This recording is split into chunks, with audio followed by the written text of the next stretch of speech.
இறைவன் பக்தர்களுக்கு ஒரு மருத்துவரை போல.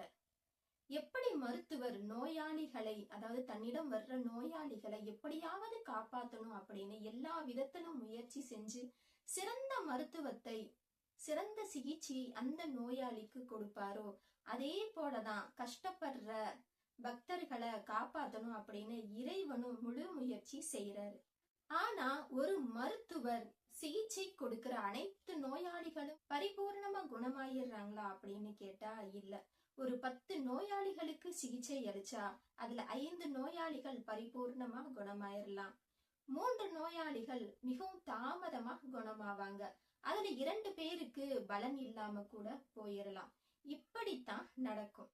அதற்கான காரணம், மருத்துவர் எல்லாருக்குமே ஒரே மாதிரியான சிகிச்சை தான் கொடுக்கிறாரு. அதாவது சிறந்த சிகிச்சை காப்பாற்றணும் அப்படின்னு மருத்துவர் சிகிச்சை கொடுக்கிறாரு.